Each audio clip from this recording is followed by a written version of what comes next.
bá mi sọ fún mi wípé kí àwọn ọ̀dọ́ ọ̀sìn ká máa mójútó báwọn bàbá wa ṣe mójútó nígbà wáṣẹ̀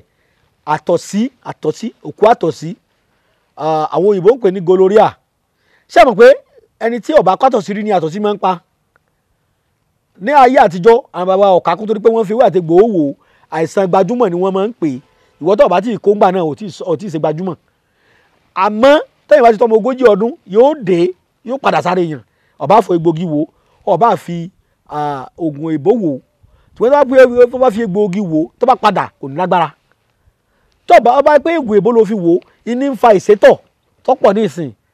tóyìnbó gbàgbọ́ pé tó bá ti tọ́ ọmọ 40 ọdún o lè ní ìsétọ̀ àwọn bàbá wa yìí ní láyé àtijọ́ bó ṣe di tọ́rọ́ fọ́nkálẹ̀ yìí o rárá o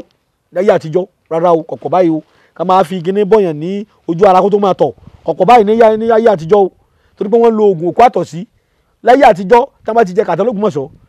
àwọn àmọ̀ kọ̀yẹ̀gàn lé ẹ̀kọ́ yẹn tán mú léwu òwe ni wọ́n gbé wọ́n fi kì wá l'Ógbómọ̀ṣọ́ wọ́n jẹ kà wọ́n tó mú kọ̀yẹ̀gàn ẹ̀kọ́ yẹn tán mú yẹn ni wọ́n fi àgúnmu síbẹ̀ ni àgúnmu yẹn ni wọ́n mú láàárọ̀ àgúnmu òkú àtọ̀sí ìdí tí wọ́n fi ní ẹni tó bá kàtọ̀sí rí àtọ̀sí ò ní pa sẹ́yìn pé tó bá ti dé tó bá ti kàn sí ó tètè máa lo oògùn sí ẹni tí ò kórí kò ń ṣalágbèrè kò ń ṣe kinní kan tó máa fún lóògùn rẹ̀ kò ní lò téèyàn bá sì kàtọ̀sí rí rárá tó bá ṣiṣẹ́ nú òòrùn ó lè ṣẹ́ lára ẹ̀ láì bóbìnrin lò pọ̀ àtọ̀sí a máa múyàn láì ṣàgbèrè o torí pé tó bá ti wà lára bàbá èèyàn ó lè fi bíyàn kò ń ṣe gbogbo ẹni bá ti sọ fún ọ pátọ̀sí mọ́hun lọ́jà lágbèrè tàbí òun bá ní ẹni bacterial infection ó wá jẹ́ oníṣìnà tàbí oní virus rárá o gbogbo nǹkan ló pẹ̀lú sábàbí ẹ̀ ni o anybody ló lè ní lára nípa ìdí kan tàbí òmíràn kò sì sí àìsàn kan tí ò lóògùn o àyàfi ànábì Muhammad sàlẹ̀ ànábì jíṣẹ́ ńlá Muhammad ó sọ fún wa ó ní kò sí àìsàn tí ò gbóògùn tí ò sóògùn rẹ̀ láyé kò sí àyàfi àìsàn kan ṣoṣo wọ́n bí ànábì Muhammad léèrè sàṣálá ànábì ní àìsàn kan náà ní olóògùn arúgbó kágbà bá dé síyàn kò lóògùn kò sẹ́ni tí ò ní dàgbà tí yẹn bá ti dàgbà tó dògbò ara rẹ̀ ó béèrè àkúlù dáhì wà láhù dàwà o kò sí àìsàn tí ò lóògùn wọn náà fi sọ fún àṣàṣálá tó náà kọ́ ni pé ẹ̀yẹ yẹn wa báwo la bá wá sí ń tọ́jú àtọ̀sí kí ni wọ́n fi ń tọ́jú rẹ̀ ẹ̀yìn kò ní máa tọ́jú àtọ̀sí kọ́ mọ́ ní jẹ̀díjẹ̀dí tàbí kó wá súnmọ́ ìyàwó rẹ̀ kó máa lè ṣe kó lo ìṣẹ́jú 5 kó da tọwọ́ rẹ̀ lẹ̀ kò rí bẹ́ẹ̀ tàbí àtọ̀sí yìí ni máa ń jẹ́ kóbìnrin ṣe àwárí lọ́pọ̀lọpọ̀ kódà máa fa oyún ìjú sínú obìnrin ilé ìfìdí tí wọ́n bá sọ pírẹ́sàn òjú fẹ́ lómi yóò tún padà débẹ̀ lódìdí kése gbogbo ẹ̀ lọ́wọ́ ayé àtọ̀sí à máa fà á bó làbá wá sí tọ́jú ẹ̀ ní láyé àtijọ́ wọn á ní ká lọ wá ẹ̀pà kún kíní kan bẹ tán pè ní ẹ̀pà kún iṣu ẹ̀pà kún yìí á bẹ á gé kéékèèké sínú odó ewé kan bẹ tán pè ní ewé àjàrẹ̀rẹ̀ ewé àsùn ti ìbílẹ̀ yìí òun la máa gún pẹ̀lú ẹ fi kan bílàlà díẹ̀ sí iṣu ànàmọ́ tá a máa ń jẹ sweet potato ẹ wà gún mọ́ a wà gún lágún mu dáadáa tí wọ́n ti gún lágún mu ọmọ ìyá mi ẹ máa fi mu ẹ̀kọ́ gbóná tàbí kẹ́ ẹ máa bu síbì kan sínú ọwọ́ kẹ́ ẹ máa mu ẹ rí i pé láti inú ẹ̀jẹ̀ ni ó ti máa yọ àtọ̀sí náà jáde ẹ̀yin èèyàn mi ẹ jẹ́ ká dúró bí tá a wà yìí mo kí yín pé ẹ kú ìbáwa ká lọ pàápàá ní ẹ̀yin tẹ́ ń gbọ́ wa látàtàárọ̀ ẹni yóò tó bá fẹ́ gbọ́ wa síwájú àti síwájú sí ẹ kàn sí wa lórí Instagram wa ní ìgbà wáṣẹ̀ ẹ rí wa ń bẹ̀ ẹ máa fọkàn bá wa lọ a tún wà ní Facebook ìgbà wáṣẹ̀ ẹ kàn sí wa ń bẹ̀ ṣùgbọ́n ẹni bá fẹ́ bá wa dọ̀rẹ́ kó kàn sí wa ní YouTube wa ní Adùn Àṣà ibẹ̀ ní YouTube tẹ́lẹ̀ kàn sí gbogbo ẹ̀wọ̀n ètò wa ló wà ń bẹ̀ àtàwọn àlàyé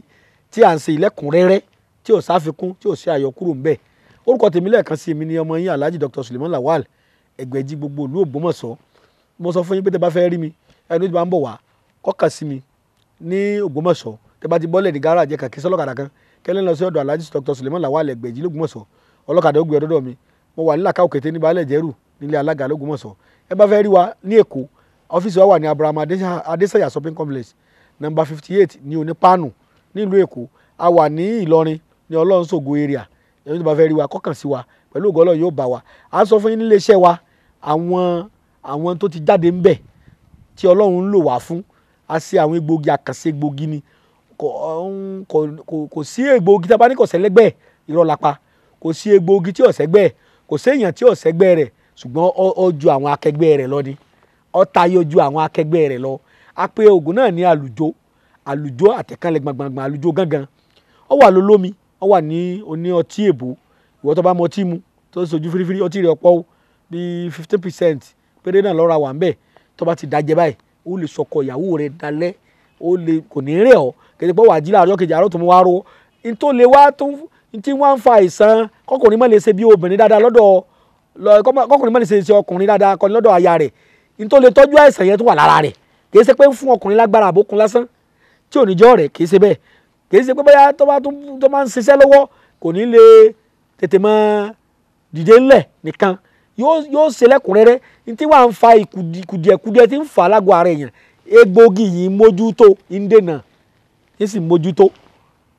tẹ́ ẹ bá ti lò ọkùnrin dé obìnrin náà lè lò ó ń ṣiṣẹ́ fún àkókò obìnrin yóò ṣe àkókò rẹ̀ wọ́ọ́rọ́wọ́ egbògi yìí ṣiṣẹ́ fún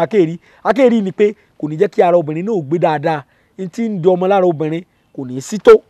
nílé ọmọ fóbìnrin míì egbògi yìí ń ṣiṣẹ́ fún obìnrin lè lò ọkùnrin lè lò ọmọdé lè lò àgbàlagbà lè lò àtúnṣe o àwọn èèyàn ń pè wá pé lawafin ìwà tá a ṣe oògùn jẹ̀díjẹ̀dí wa ká ṣe olómi ẹ̀ náà ti jáde o à ń pè ní lawafin herbal mixture òun náà ti wà digbí fẹ́ni tó bá fẹ́ ṣe alápàtà wa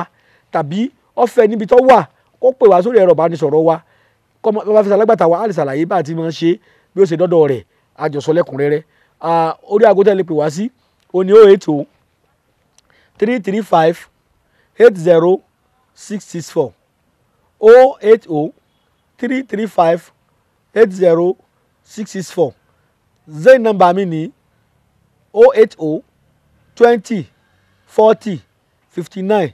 54 lẹ́ẹ̀kan sí 080 20 40 59 54 ẹ̀yin èèyàn wa ọlọ́run bá dẹ́dà yóò sọ pàdé wa a máa pàdé láyọ̀ láyọ̀. Ẹgbẹ́jídé ìdùnnú ṣubú láyọ̀ ìwọ táyé ń pọ́n lójú májànsẹ́ mọ́lẹ̀ mọ́ ọ̀nà àbáyọ rẹ̀ ti wà lọ́dọ̀ Alhaji Sulaimanu Ẹgbẹ́jí Elédùà àṣetìẹ́. iná ti di ọlọ́jà pẹ̀kọ́rọ̀ kánú oko òjò kàtàkàtà wọ̀ ló ti bá wọn rẹ́yìn ọ̀gbẹ́lẹ̀ Alhaji Sulaimanu Ẹgbẹ́jí gbogbo olè Ògbómọ̀ṣọ́ ojúlówó oníṣègùn ìbílẹ̀ dé ti bélégbodò tẹ́ múyẹ́múyẹ́ agẹ̀sìnjáwé ọ̀dọ́sọ̀ọ̀gùn olóògùn kàǹkàtì kanakana orí ẹ̀ ń fòrà kírakín àgbègbè bẹ́ẹ̀ ń fòrà gàjìgì oníṣègùn ìbílẹ̀ ju oníṣègùn ìbílẹ̀ lọ ìwọ tíṣẹ̀ rí ò lọ déédé ìwọ tá ìsàn kan dà láàmúnú àgọ́ ara ìwọ tó ń fọwọ́ sùn nù gírí gbígbẹ ìwọ tó ń ní ìjákulẹ̀ ìwọ tó fẹ́ lọ ló òyìnbó tó rọ́nà lọ ìwọ tó rí lẹ́kọ́ ìwọ tó rí nǹkan rẹsẹ̀ rí kàn sí Alhaji Sulaimanu Ẹgbẹ́jí gbogbo olè Ògbómọ̀ṣọ́ ẹlẹ́yinjú àánú tí bá ní bẹ́lúwa ẹlẹ́yinjú oore tí mẹ́tutù àwọn àgbà Alhaji Sulaimanu Ẹgbẹ́jí ẹ lè pè wọ́n sórí nọ́mbà yìí 080 33 58 0664 Alhaji Sulaimanu Ẹgbẹ́jí ẹni kọ̀pẹ́ ìgbàgẹ̀rẹ̀ ní òru ẹni kọ́lé ológbòjò ní òtún mọ́. ẹni tó robi sí ọ ni bí ó padà bá. ibi ò ní bá wa tọmọtọmọ ẹ sá mọ sàmì.